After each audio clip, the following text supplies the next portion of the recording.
Assalamualaikum warahmatullahi wabarakatuh. Kembali berjumpa dengan saya, Herz Munarif dari Forum News Network. Ini pemerintah kelihatannya baru akan memberi kado baru buat rakyat Indonesia. Ini pencabutan Pertamax dan Pertalite, pencabutan premium dan Pertalite dari pasar nih. Saya akan mengajak Anda ngobrol dengan manusia merdeka, Bung Said itu. Gimana? Apa kabar Bung Said itu? Alhamdulillah baik. Alhamdulillah baik, tapi kabar yang kita terima tadi, kado tadi kelihatannya kurang baik ya? Atau baik itu sebenarnya? Perlu saya ini menjelaskan, kenapa sih Indonesia itu menjual premium? Ya. Itu perlu. Begini, tahun 70-an, 80-an, yang dibutuhkan Indonesia itu minyak tanah. Minyak tanah, sehingga yang diproduksi yang paling banyak itu adalah minyak tanah. Nah, premium itu itu hasil samping, sehingga kilang yang dibangun saat itu adalah kilang untuk memproduksi minyak tanah. Produksi minyak tanah akhirnya menghasilkan nafta. Nafta itu RON 75. RON 75 itu kira-kira kilang kita sekitar 3,5 juta barel per bulan. Hasilnya. Tahun berapa itu? Tahun 70-80-an.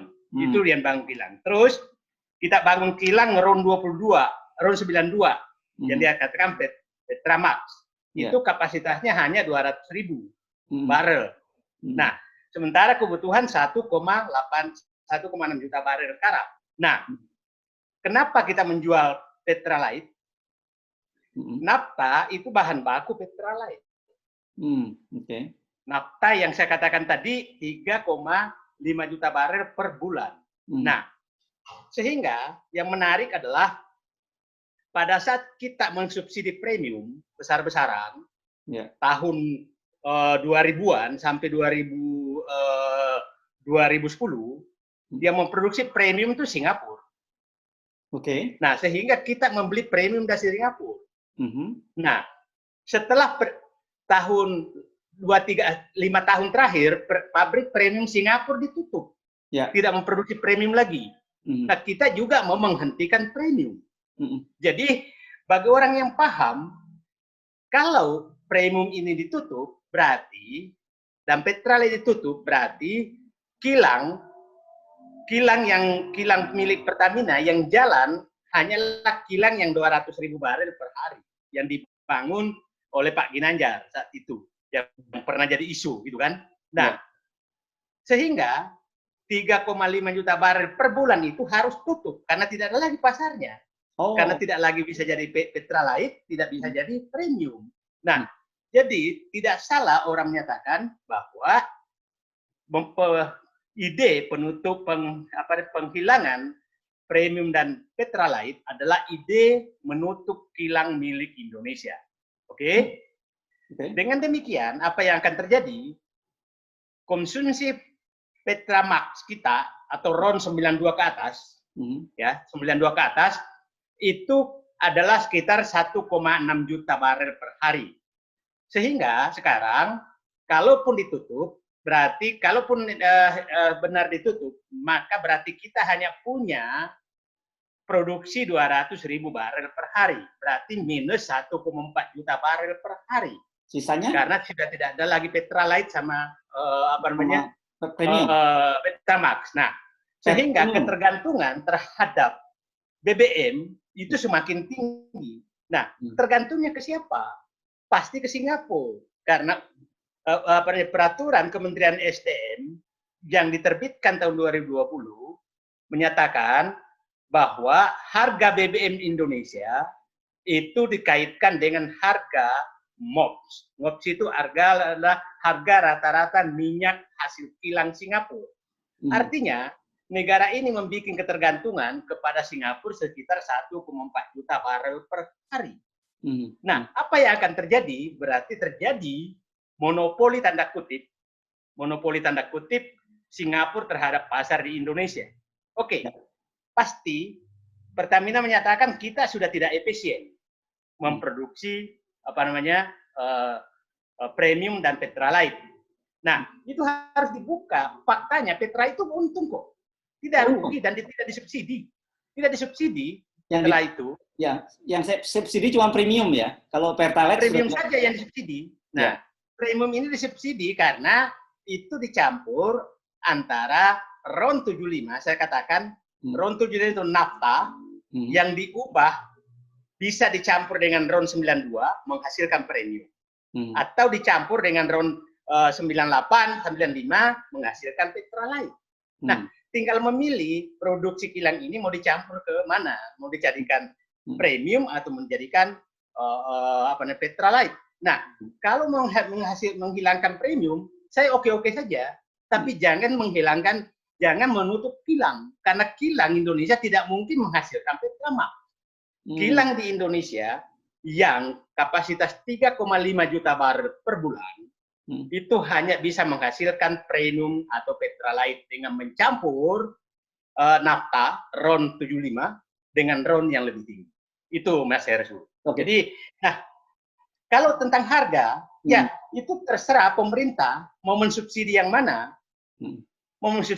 tapi kalau mau mensubsidi Pertamax boleh saja, tapi kenapa mesti mensubsidi produk kilang asing? Kenapa yang produk kita aja? Nah, saya tidak membantah bahwa premium memang suatu saat akan hilang.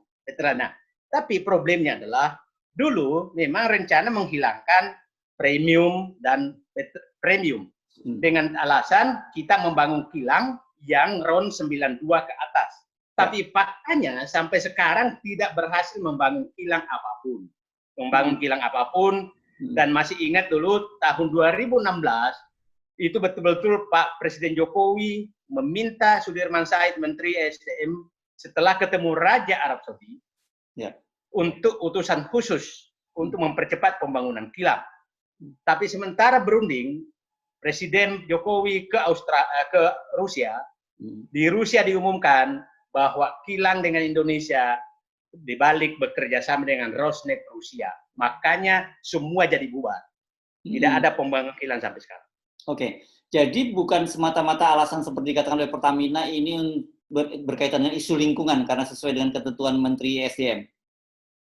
Saya pikir itu selalu dikatakan demikian, isu lingkungan. Tapi kita tahu di negara maju pun masih memakai RON 80 juga masih ada. Oh ya? Masih ada, bukan hanya RON 92 ke atas, masih banyak negara-negara lain memakai RON lebih rendah. Jadi menurut saya udahlah, mari kita berpikir jernih. Ya kalau mau menghilangkan itu boleh saja, tapi bangunlah kilang. Oke? Jadi bangunlah kilang, jangan menutup kilang kita hanya membuat tergantung dengan berlindung di atas lingkungan.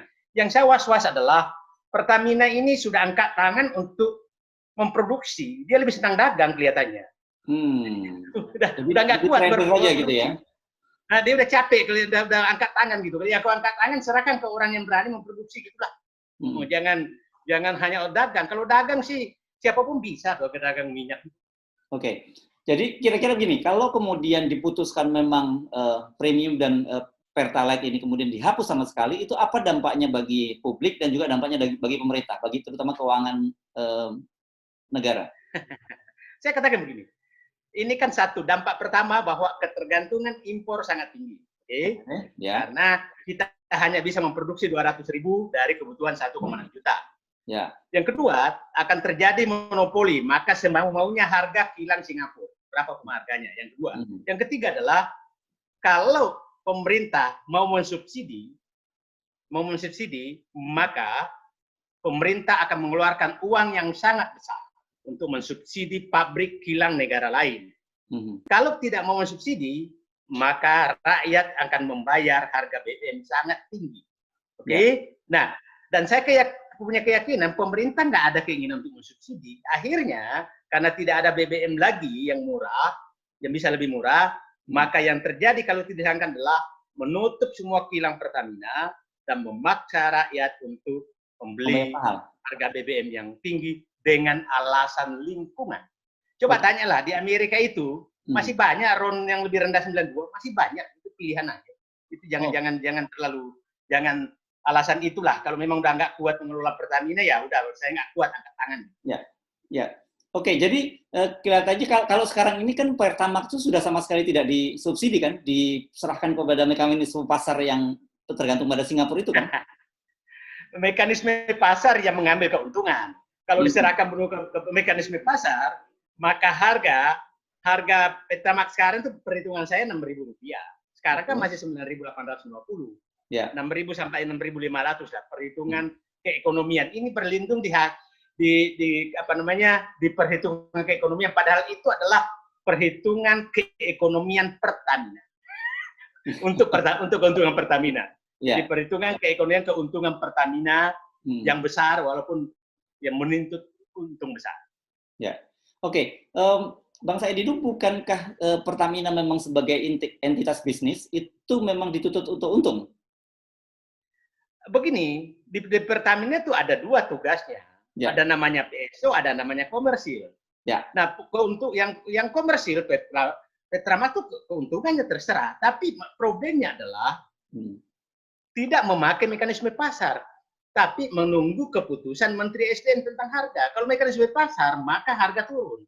Pasti orang bertanya, kenapa harga Shell, harga merek lain tidak turun? Di keputusan Menteri SDM 2020, bahwa harga BBM asing pun diatur oleh Kementerian SDM. Jadi tidak ada lagi persaingan. Jadi kalau ini lucu, mengundang perusahaan asing mengambil keuntungan dari rakyat. Jadi bukan lagi Pertamina loh yang mengambil keuntungan dari rakyat dengan keputusan Menteri SDM, tapi perusahaan asing pun menikmati untung besar sekali karena harga diatur oleh Kementerian SDM yang jauh lebih mahal daripada keekonomian. Jadi coba saya bikin agak lebih mudah nih ya. Di poin tadi Bang Said itu ngomong sebelum ada fungsi bisnis, ada PSO. PSO itu artinya Public Service Obligation ya. Itu artinya kewajiban untuk ya katakanlah membantu rakyat misalnya kayak seperti selama ini tarif satu tarif dan sebagainya itu ya. Nah, kedua yang juga cukup menarik kemudian meskipun ada banyak operator asing di sini, ada perusahaan-perusahaan asing, tetapi harganya rupanya tidak masuk mekanisme pasar ya. Kalau di mekanisme pasar biasa kan mereka bersaing sesuai dengan harga di pasar, harusnya begitu kan? Iya, jadi itu aneh sekali. Jadi sekarang itu baru muncul setelah keputusan Menteri SDM tahun 2020. Ya. Februari atau Januari 2020. Itu yang mengatur juga harga harga supplier dalam negeri. Nah, supplier asing yang ada di Indonesia, akhirnya dia menemukan keuntungan. Jadi agak menarik menurut saya, ini acak-acakan semua dibikin, subsidi sudah tidak ada, Petra kan nggak disubsidi, premium disubsidi tapi nggak ada barangnya, nggak ada barangnya. Dan disubsidi sekarang pun nggak disubsidi, kalau harga 6.000 itu pasti nggak disubsidi. Jadi menurut saya tidak ada lagi BBM yang disubsidi di Indonesia, itu tidak ada lagi. Nah, yang menariknya tidak ada lagi disubsidi, Pertamina mendapatkan untungan sangat besar dari harga pasar, tapi kok malah rugi. Itu Oke. Nah, ini pertanyaan tentu pertanyaan orang awam. Kalau tidak ada proteksi semacam itu, Bang Said itu dari pemerintah, bagaimana Pertamina bisa untung? Dan saya menyatakan Pertamina ini bisa untung. Kenapa? Dia sudah menguasai logistik. Pertamina itu nggak ada yang bisa menyaingi. Tidak ada yang bisa persaing masuk punya bisa menyaingi Pertamina. Dia punya sistem logistik yang sudah sangat bagus. Kemudian loyalitas publik tinggi sekali kepada Pertamina. Tapi janganlah memeras rakyat dari keuntungan tersebut. Jadi saya masih yakin bersaing itu walaupun bersaing secara pasar, yang perlu dijaga adalah bahwa memang kebijakan pemerintah terkadang menginikan Pertamina juga. Jadi maksudnya begini, Pertamina kan harus mensuplai seluruh pelosok dengan satu harga. Ya. Sementara dia izinkan perusahaan minyak asing beroperasi hanya daerah-daerah yang pasarnya tinggi. Kita masih ingat bagaimana airline meminta agar membuka aftur untuk non Pertamina di bandara-bandara yang besar. Tapi bandara kecil dia nggak mau. Jadi menurut saya itu nggak fair gitu. Jadi kalau ini harus perlakuannya sama, bahwa kalau BBM non Pertamina boleh masuk ke Indonesia, maka dia juga harus melayani daerah-daerah minus, daerah-daerah yang biayanya tinggi. Ya, nah sekarang ini kan apa dampak kalau sampai kemudian Pertalite ini dihapus? Karena premium juga sebenarnya sudah tidak ada, Pertalite nanti akan dihapus. Kan kita tahu bahwa bagaimanapun harga BBM ini berpengaruh pada distribusi barang dan jasa. Apa dampaknya pada masyarakat ini, Bang Saidi? Dampaknya, apalagi dengan diatur Kementerian SDM, maka harga BBM menjadi sangat mahal. Ya. Yang paling was-was adalah kemandirian energi langsung anjlok, karena hanya mampu memproduksi 200.000 dari dari 1,4 mungkin 1,6 juta barel per hari. Nah, yang ketiga bahwa itu sangat tergantung ke Singapura karena SK Kementerian SDM bahwa harga standar itu harga Singapura, bukan harga kilang Pertamina. Nah, saya katakan sangat lucu di Rut Pertamina, pimpinan Pertamina mengusulkan untuk menutup kilangnya padahal tidak rugi dari kilang tersebut. Ini siapa yang memaksa begitu? Agak aneh gitu loh. Maksud saya itu agak aneh. Jadi saya begini, saya Didu, Anda tugaskan untuk memimpin pabrik. Ya. Pabrik minta ditutup dan berubah menjadi pedagang. Apakah Anda nggak pecat saya ini? Tapi kan Erick Thohir sudah menyatakan tidak akan dipecat itu baik komisaris maupun direksinya. Udah aman lah itu. Soal isu pecat. Ya berarti kan kita bisa menduga, berarti yang menugaskan ini siapa gitu. Iya. Menugaskan untuk menutup kilang, pernyataannya begitu kan. Ya. Nah, ini tapi hampir dipastikan kalau begitu, apakah kebijakan ini tidak bertentangan dengan semangat pemerintah di dalam masa pandemi ini menstimulus perekonomian? Karena kan dengan kenaikan, dengan dihapusnya itu, otomatis kan barang-barang dan jasa juga jadi naik. Jadi kan saya lihat ada satu yang paradok gitu. Di satu sisi ingin menstimulus supaya ekonomi tumbuh, tapi di satu sisi menyebabkan perekonomian menjadi lebih mahal dengan naiknya harga BBM. Kalau tidak paradok berarti bukan kita. Kalau tidak terjadi paradoks di zaman-zaman sekarang, ya kelihatannya ada perubahan pemerintah. Oke, baik. Kita terima kasih Bang Saidi. Terima kasih Mas Hersu. Mari kita lindungi rakyat dan selamatkan Pertamina.